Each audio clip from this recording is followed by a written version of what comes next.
Review of final destination blood lines Telugu dub movie.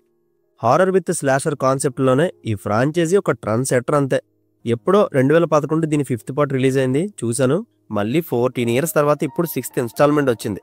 ఈలోపు బోల్డ్ అంత film making style మారింది, cinema visual audience point of view change అయింది. ఇలాంటి calculations మధ్య ఎన్ని ఎక్స్పెక్టేషన్స్తో రిలీజ్ అయిన ఈ మూవీ వర్కౌట్ అవుతుందా లేదా అనేది చిన్న డౌట్ అయితే ఉంది నాకు. కానీ చూసిన తర్వాత ముందు పార్ట్స్ ఎలా అయితే కిక్ ఇచ్చాయో అలాంటి వైబ్నే 14 ఇయర్స్ తర్వాత కూడా ఎక్స్పీరియన్స్ చేయించారు. అస్సలు డిసప్పాయింట్ చేయలేదు, నచ్చింది నాకు.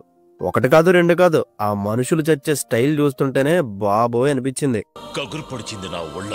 సెన్సిటివ్ పీపుల్ ఉంటే మాత్రం వెళ్ళకపోవడం చాలా మంచిది.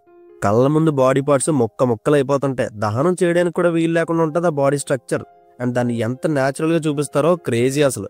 ఒకసారి మేకింగ్ ని దగ్గర నుంచి చూడాలనిపించింది. ఆర్టిఫిషియల్ ఫీల్ రాకుండా ఈ డెప్త్స్ ని రియలిస్టిక్ గా చూపించడం వల్లే ఈ ఫ్రాంచైజీకి అంత వెల్కమింగ్ ఉంటది. అండ్ ఇంకా యాజ్ యూజువల్ ప్రతి సినిమాలోనే ఈ మూవీలో కూడా సిమిలర్ స్టోరీనే ఉంటది. మనుషులు చచ్చిపోయే ముందు మెయిన్ లీడ్ కి ప్రకృతి కొన్ని హింట్లు ఇస్తూ ఉంటది, పడుకుంటే నైట్ మీర్స్ వస్తుంటాయి.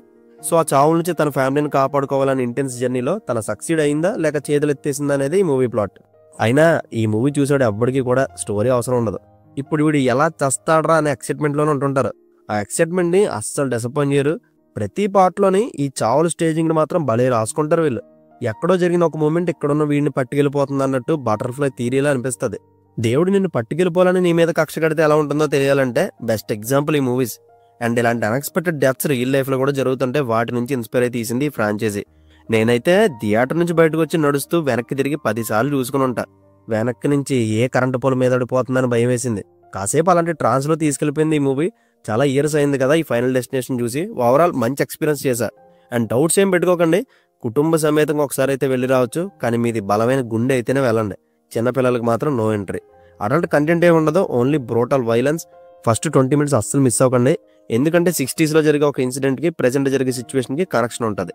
అండ్ దీనికి రేటింగ్ ఇవ్వట్లేదు, యూనిక్ ఎక్స్పీరియన్స్ కోసం పక్కాగా ఒకసారి చూడాల్సిందే. Don't miss it. See you in the next video. Take care friends and thank you.